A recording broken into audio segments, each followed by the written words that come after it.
I've just finished my introduction to Mr. President, and this incredibly intricate and massive game was a ton of fun. Today, I'll give you my pocket review on Legendary Tactics.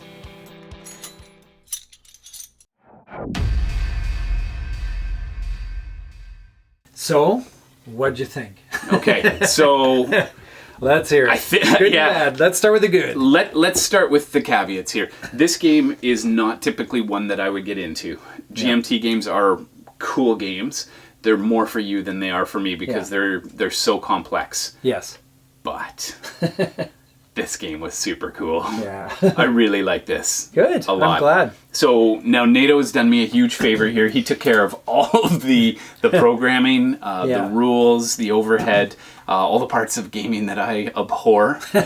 And he gave me a pure and wonderful gaming experience. And to me, board games are about the experience, about the memory, about the dialogue, about the narrative. And wow, did you ever kill it on this one? So can you just tell our viewers how you ran this for me to get me to this place? My idea was to give you the abbreviated, I don't know where it went, but they had, I did an abbreviated action summary with the idea that depending on what you want to do, if you want to improve Homeland Security or whatever, then you can just scan and find the color and it'll tell you what action applies to that. But the idea was to take all the administrative stuff off. So essentially all you're doing is watching the actions happen. You're rolling to make stuff happen, and then when Canada does something or whatever, then you just are observing it, and it feels more just like a story with some narrative and so forth. But I don't know how I did as a storyteller. That was kind of, but it was great. Well, that was the idea. What bogs me down with these games is flipping to the rule books and yes. I did one die roll and it takes 10 minutes to figure out what's going on. Nate streamlined that for me. Yeah. And so I would say this is a solo game. If you're a person who's patient, if you're a person who loves to take time and you can leave a game set up for a long time, this would be a great game. You will love puzzling through all of the different outcomes and enjoying that. For me, I'm more of a social gamer, so having this experience with Cax the Wingman, you can check out our playthrough. We played all the way down to the end of activation basically halfway through the first turn. That's right. And so this will be my first criticism of the game, is for me getting that time with you two gentlemen. You come down for a while, and it would take a long time. Yes. I'm basically 1/8 of the way through. Or potentially 1/16. Assuming you don't get reelected. That's right. And that was about 2 hours of playtime. So if you're looking for a game where there's just a ton of options, a sandbox feel, you can do whatever you want, you will spend an eternity on this game. Yes. And there's so much to it. We're at the 2 hour mark and I still want to play more. And it's getting late. Like we're all saying, oh, we better get to bed so we can rest. But I actually would love to keep playing this game and just see how the game... That's for me what's kind of fun, is just seeing how the board state evolves and reacting to the different situations and so forth. That's kind of, it's just neat because things will go haywire and then you deal with it and then they go haywire again over here and you got to deal with it, and and sometimes you get lucky rolls which come through in a big way. Other times you blow it and there's bad consequences, right? That's right. When you hit a 1 though, man, does it ever feel good? Because when you're looking for the rule book that it's going to be something really sweet that happens. So good. Love it. Now, riddle me this. Yes. When I play Twilight Struggle, I'm stressed. It feels like I'm losing all the time. I did the game. I don't enjoy it, and you love that game. Yes, I do. This game, even though there's like, here's another 8 crises. Yes. I find that I don't get stressed with this game as much. It's just more like, well, I guess that happened. Yes, a little bit. And I wonder if it's that there's more positive potential outcomes on my actual action phase. Yes. And there's so much choice that I feel more like it's my fault if something goes wrong. Yeah. Because I try to fix something in Russia and Ukraine and then it all goes to hell and and then I feel like, okay, maybe I should have just cut my nose out of that area. Yeah. So any thoughts on did you find this stressful at all, or like well, I was handling a lot of the chart, but I know them quite well by now, so it's not too bad, but it's just there's a lot of reading and a lot of, because The one thing, there are a lot of sort of die roll modifiers that apply. So yeah, you roll the dice, but then I'm looking through and like checking the board state. Okay, -1, +1, -2, and then applying that to the final roll. And that's just what does take a bit of time. I have read some criticism online where they say it kind of takes them out of the game a little bit. That's right. They're doing that. You get away from the narrative. But I got to experience it in its purest form where you did all of the trivial looking up for me. Yeah, no, that's good. I have to thank you for that because Sure. I really enjoyed that's great. how you removed that. Yes. But I'm not sure how I would experience the game if I were doing all of that myself. Yeah. Well, it's still fun if you take your time with it. It's still kind of fun because you roll on the dice and you look up and you're like, oh my gosh, what's the result? And I always recommend to people, if you're playing the game, don't read the charts in advance. Like, let it just be a surprise. Let it play. Let the story happen. Yeah, let the story happen. Yes. Don't stress too much about the strategy because sometimes you'll try something on the board and it'll work, and other times you accomplish things completely unintentionally, and you try real hard to get something done and it just doesn't happen. That's right. But what's super cool about this game is there's so many options that I don't need to learn all of the rules and all of my options. All I do is I look at the board and I say, wow, the Middle East, we've got a real problem with terror groups. Yeah. Let's solve that. And then I search for the option that lets me. Yeah. And then there's multi-stage where, first you need to move them into the gathering box. Then you get them to locating, targeting.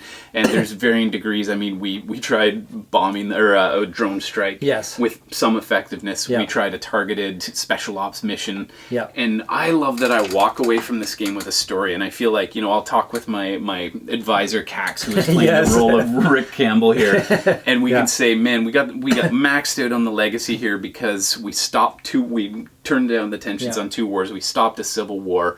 I mean, we let some tensions get out of control, but I feel like we managed these tracks over here well. You did well, reasonably well. I mean, there's a few things like media would continue to deteriorate and relationships with Congress could be That's right. And improved. we wanted to push hard to get this healthcare bill through because it was the #1 issue for our voters. And I mean, it's just, as a president, this is what you want in this game. You want to feel like I'm dealing with the people at home. Suddenly a terror group pops up at home here in Conus.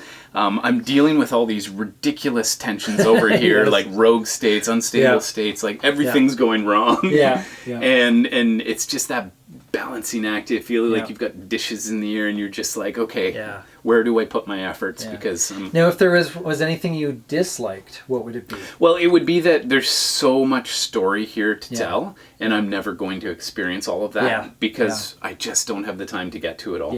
So that's a bonus, that if you're getting good value if you buy this game, you will get lots of replayability. Like there's stuff, the regional summit we had, like that happened in our game. That's the first time I've done a regional summit. That's right. It hadn't come up in my game before.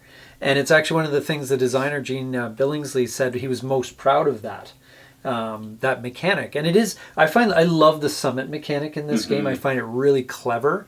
And I know you didn't get much to do with it because you went with Russia, but if you'd done a summit with China, you would have had an option to do all these different things. They would have said, you said, oh, can we, increase the stability in the Middle East or something. And then you roll and China says, we can work together on that, but you have to give me one influence in that, in that region. And so there's a little bit of, and we didn't run into it, but it's kind of fun to have that, like, oh, do I give them an influence in exchange for what I want? Yeah. And if you disagree with them on everything, then the public approval goes down because they think you're wasting your time talking. Like it's all kind of wheels within wheels, and it's fun. It also feels like there's all kinds of unexploded ordnance laying underneath the map, and you're just waiting like, oh, I'll push this button, and oh, that didn't go so well. And part of the tension and part of the fun, I think, comes from discovering what's going to go wrong next, and then how do you deal with it. And I feel like the game, while there were a lot of negative crises, and it was like one after another after another, it still didn't feel, it felt like I was winning the game. It felt like I was making a significant difference in the world, and Cax was a really good wingman helping me out. So on to my last question then. Playing this single-player game as a multiplayer experience.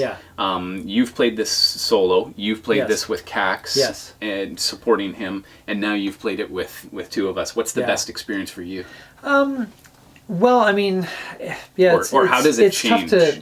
Yeah, that might be a better question. I mean, obviously solo, it's just you and you're diving into this. And I think the games that I've played with you and Cax as well, a lot of it's from the watching the other person's sort of sort through the decision making and like, right. Hey, let's do this. Okay, let's go for it. You know, that's kind of fun to watch that. I'd say that's the most fun about it. It's I think I haven't played Dungeons and Dragons in decades, but it's I think the feeling that a dungeon master feels, and that you're managing this story and watching it play out, and you're kind of a part of that experience, and I think that's what makes it kind of really interesting from my perspective. But any other sort of last thoughts on this? You know what? Just overall, I never would have gotten into this game without you, and so maybe that's what I would suggest for other people out there is, if you've learned the basics and you have a friend who's like me and doesn't like the deep, heavy, complex games, maybe try playing it together. And see if you can win them over to the and utilize each other's skill sets. That's right. Whatever, right? Play together, learn together, and have fun together. But I mean, as a solo experience, I think this would be amazing for people who are into that type of gaming. So, that's great. Fantastic. So thanks for joining.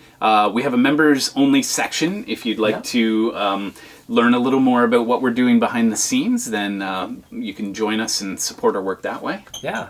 And of course, you can do the usual YouTube thing of liking and subscribing and commenting down below if you have something to say. That's wonderful. Now get out there. Get gaming. And be legendary.